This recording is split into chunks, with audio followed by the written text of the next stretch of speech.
read. Thank you very much, Madam Chairman.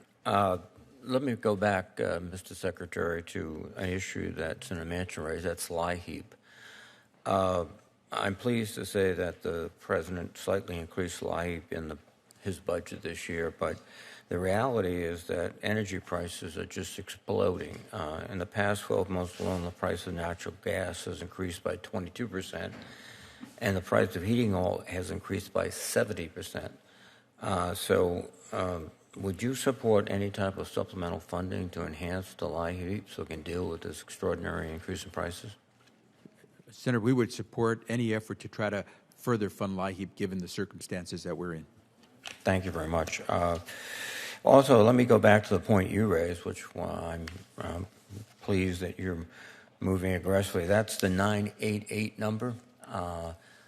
We all understand that we're in a mental health crisis in the country. I hear that not only from my constituents, but as I visit troops around the globe, I hear it from our military personnel also. And we just had a terrible incident of multiple suicides on one of our Navy carriers. 988 is a great idea, I think. I had something to do with it. That's why I think that way. But anyway, it's going to allow someone to call who has a suicidal ideation and try to get help.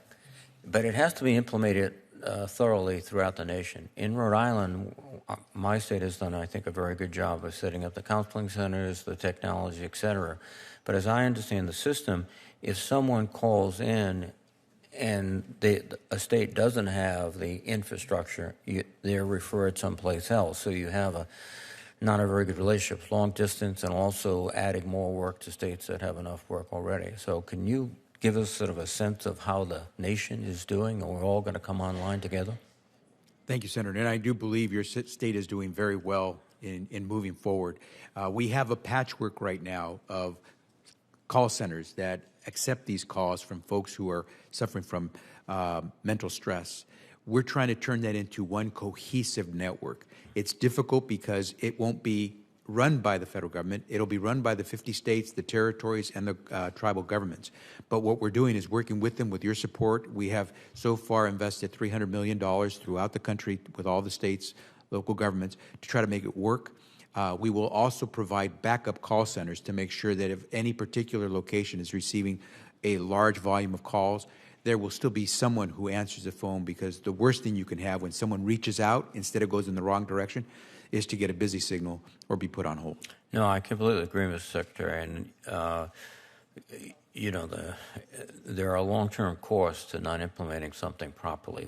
We understand that.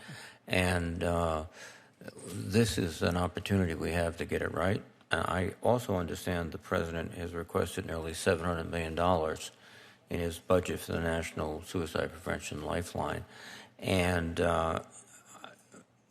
I think you'll need that money, but I think right now we have a few months to get it right. And if you need additional help or assistance, please let us know. Thank you. We are keeping tabs. We're contacting every governor of every state every month to let them know where they stand. Well, thank you, Mr. Secretary. It was a pleasure working with you in the House, and it's a pleasure working with you. Thanks, Senator. In your capacity. Thank you. Senator Moran. Chairwoman, thank you very much, Mr. Secretary. Good morning. Let me start with a topic that I asked you about